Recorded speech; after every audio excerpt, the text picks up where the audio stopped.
Today everyone to talk about differences between Scrum and Kanban, but I can go a little bit wider and provide more information about differences between Agile, Waterfall, Scrum, and Kanban. We will talk about Scrum values, pillars, key components, and key components of Kanban, or what does it mean, Scrumban? And we will decide what to choose. So grab your favorite drink and we are starting. Scrum and Kanban are two of the most widely adopted frameworks under the Agile methodologies umbrella, which aim to deliver value to the customer in a more efficient, flexible, and adaptive manner. So we delivering value. Both frameworks are designed to help teams to work better together, but they do so in slightly different ways, catering to various project needs and team dynamics. So let's start from the Scrum. If we can see on our picture, Scrum framework. This framework helps teams work together to develop, deliver, and sustain complex products. It's founded on agile principles and values, which based on teamwork, accountability, and iterative progress toward a well-defined goal. So we are also creating increment of product during each part of sprint. We are working in sprints, which can vary from 1 week to months. The Scrum framework is structured around sprints. There are fixed length iterations, usually 2-4 weeks long. A team works to complete a set amount of work. So from the beginning in the structure, from Scrum perspective, we can see product owner, which is gathering and figure out what product goal we have. He's gathering requirements, going and putting them into product backlog. And in this, and we keep making product backlog based on stakeholders' ideas, and it's based on vision and company goal. So after that, Scrum Master providing and facilitating sprint planning based on sprint goal. Sprint after that, he can create with the team sprint backlog. So development team is working on this goal during one sprint. So, and the team have all Scrum ceremonies like daily meeting. After the sprint, they have sprint review and sprint retrospective. Also, they can have demo as well. They create an increment. Increment, it means they create a piece of work which have value, and it's like small workable parts, more workable piece of a huge cake. So let's back to an agile. If we want to go wider, if we want to compare all that stuff like agile, waterfall, Scrum, and Kanban, let's go through agile. From the agile definition, it's a set of principles for software development under which requirements and solutions evolve through the collaborative effort of self-organizing and cross-functional teams and their customers and users.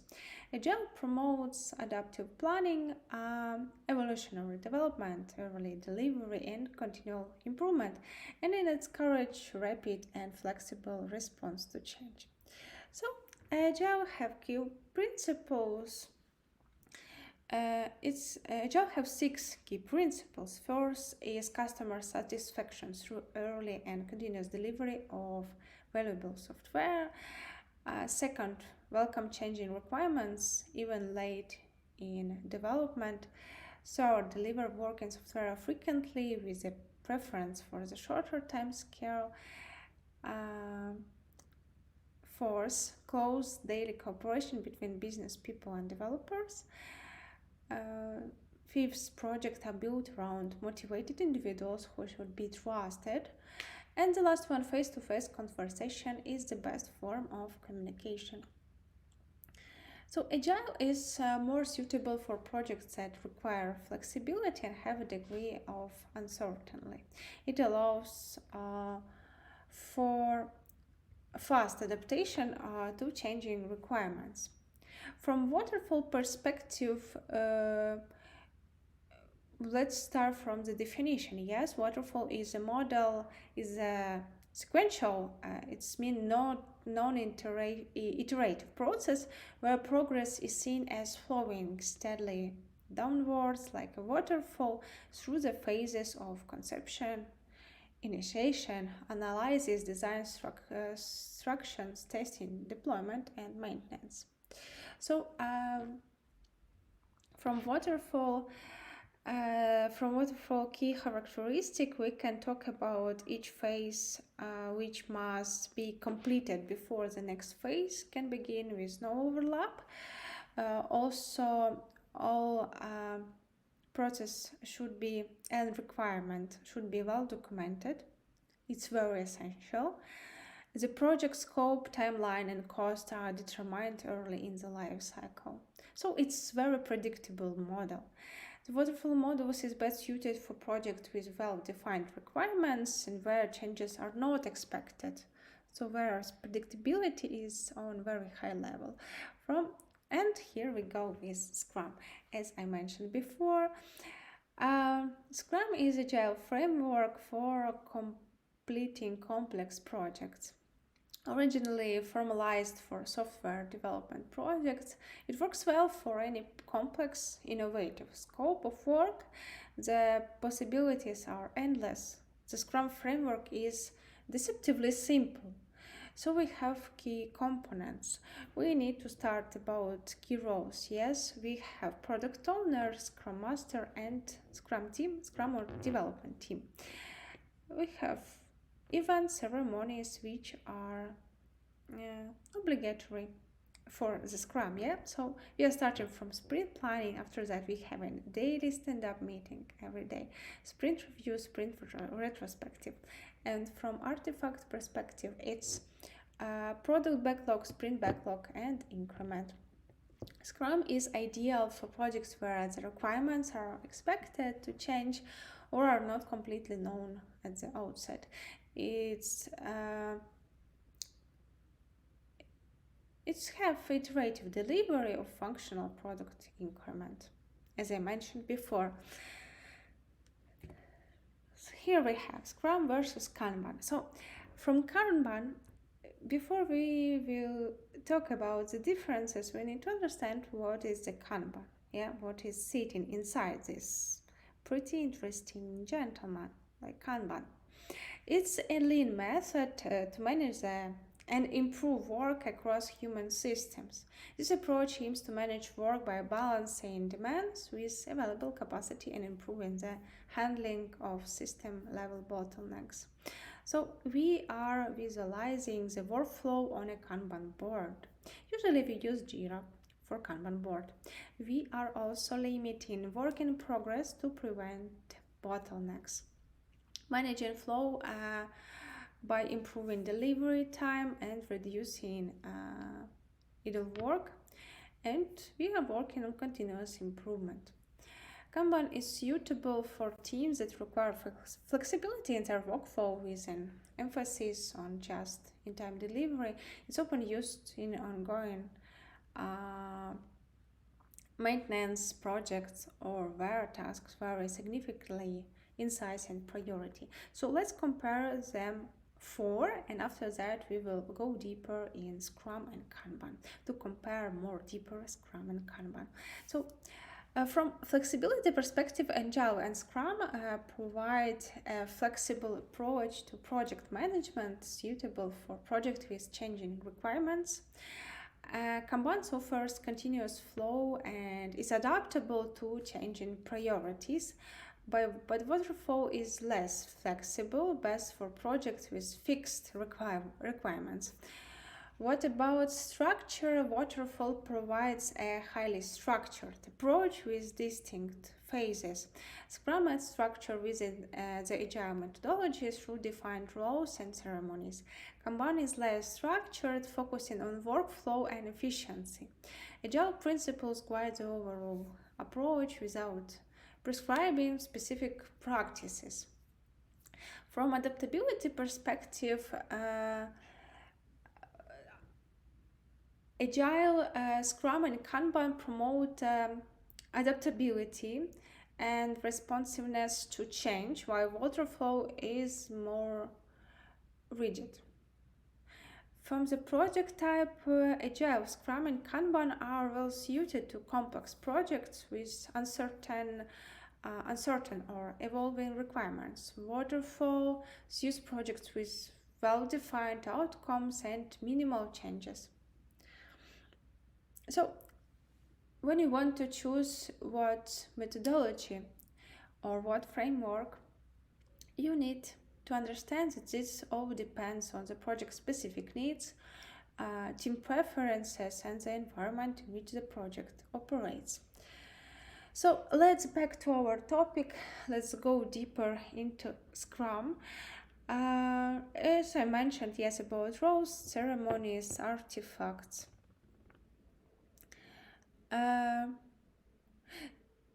Yes, and from the Scrum perspective, what we also can manage is, we have ceremonies, we have artifacts here, we have strictly defined roles, but from Kanban, because it's like visual workflow management method that aims to help teams visualize their work, also limiting work in progress and maximizing efficiency. Typically, a Kanban board is used to visualize the work of the flow of work. So we have cards with different statuses like to do, doing, done, or to do in progress, done. The team monitors the flow of work through the board, looking for bottlenecks or other issues and continuously improving the process. While both Scrum and Kanban are agile methodologies, they have a lot of differences.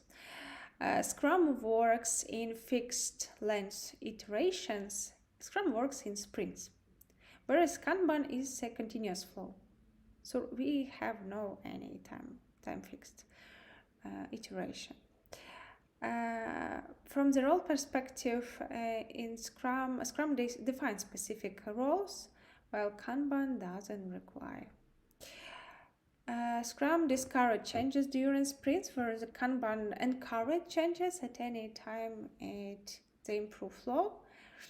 In Scrum, the board is reset after each sprint.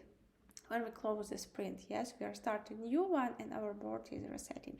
While in Kanban, the board is continuous.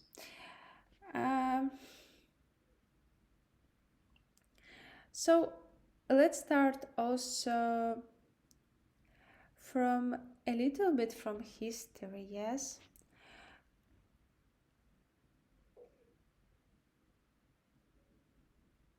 From history and from some theory.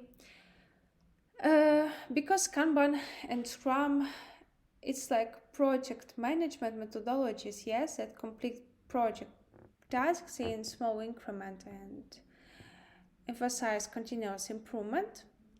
While Kanban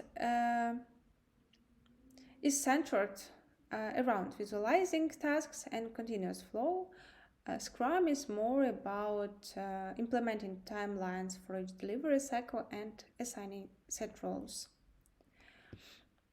Both Kanban and Scrum borrow from Agile and Lean approaches, through Scrum is often more heavily associated with Agile. This means both Kanban and Scrum are adaptive, transparent, and reduce inefficiencies in the project process.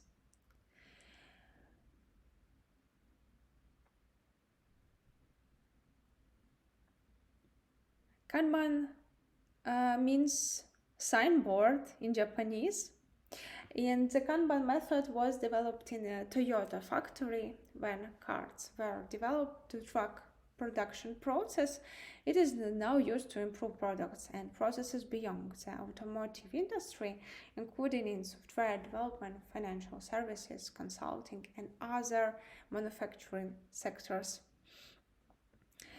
So what else key concepts in Kanban we can see, because I mentioned about work in progress and I want to mention two more components.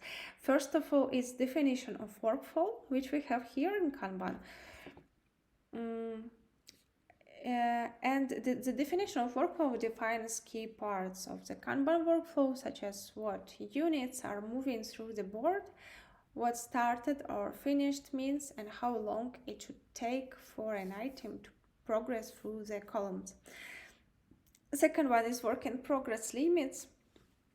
Teams can set VIP limits in a column, groups or of columns or the entire board. This means a column with a VIP limits of 5 can have more than 5 cards in it at a time, at the same time, yeah. If there are 5, the team must tackle the tasks in a column before new ones can be moved in. VIP limits can help surface bottlenecks in the production processes. And another one is Kaizen, meaning improvement. In Japanese, Kaizen encourage mindset to continuously better the progress, yeah. This encourages all teams members to share their insights and work to improve the team, not just managers. And yes, let's back to the Scrum, because we didn't mention Scrum pillars, yes, and the main pillars is adaptation, transparency, and inspection. Adaptation, because Scrum is pretty adaptive, meaning it embraces change. Scrum can easily accommodate a project changing to tactical directions. Transparency ensures everybody on the team knows what is going on and why. The team know in very clear way what sprint goals they have, what product goal. They know specifically what they need to do and everything about their roles and their responsibilities. Also, they have transparent communication between each other. They getting transparent requirements from product owner or stakeholders. So that's something about transparency. From inspection perspective, team members and stakeholders inspect projects consistently. This encourages a culture of improvement. So a Scrum Master providing inspection during daily meeting, and not only daily meeting. Give me a second. Inspection is more about retrospective, and after that we can adapt to new changes. So we are inspect what was wrong or was bad, and we are going out with action item. And this means inspection. And after that, when we are starting new sprint, we can adapt new changes to that new sprint.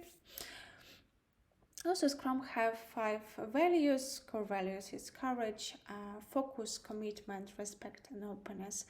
These values emphasize the importance of clear and honest communication, as well as sense of ownership by each members of the team.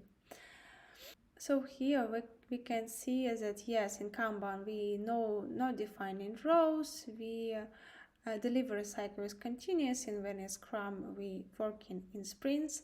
Change policy can be incorporated anytime in Kanban, and in Scrum generally not made during sprint. We are not making changes during sprint in Scrum. And for Kanban we use Jira software, Kanbanize, etc. From the tools perspective, in Scrum we use Jira, Axosoft, Vivify, Scrum, etc. Yes. So what can we choose? Scrum or Kanban? Because I think we can wrap up and we need to talk we need to understand what we can choose to our company. Kanban and Scrum each have their separate strengths, but pitting Kanban against Scrum is a false dilemma. Yeah, you can easily use both in your work to maximize the benefits. So it will be Scrumban. So when we are using Kanban has been shown to improve visibility, foster a culture of continuous improvement, and increase productivity. Kanban can fit in with processes that already exist, including Scrum. If you don't want to overhaul your entire work process but are hoping to gain the benefits that an agile process can bring, Kanban can be a good way to start. But what about Scrum has been linked to a higher productivity, faster delivery, lower costs, and higher quality. Many project managers also see Scrum as an effective method to tackle complex projects or projects that might see frequent change. Scrum can make sense to use if you're in an industry that sees frequent change, or if your project might need space to adapt to feedback. Yeah, because in Scrum we are also gathering feedback. We are cooperating in a very deep way with our stakeholders. So we, during demo or sprint review, we gathering feedback, and after that we have retrospective, we can discuss it, and from the next sprint we can start to work with small changes. Scrumban, yeah, for sure you can choose both, and it's a hybrid method that combines both Kanban and Scrum. Scrumban uses the processes of Scrum and the visualization tools of Kanban. Scrumban can be a good way for teams familiar with either Scrum or Kanban to incorporate the other into their process. So both methods come with advantages and disadvantages. Yes, your choice of development approach would depend on the specific business needs and the level of your team's experience, and most importantly, the type of product you are building. Yes, for instance, the approach required for building a marketing website is different from the required for developing an accounting software. When torn between the two methods, you could let your team vote, reach a consensus, or consult an expert software developer. Or you can also hire an agile coach, and he or she will provide some knowledge about those methodologies. And so, yes, choose is on you. So you are your master of your life. So thank you for joining me today, joining my channel, and see you on my next videos. Bye.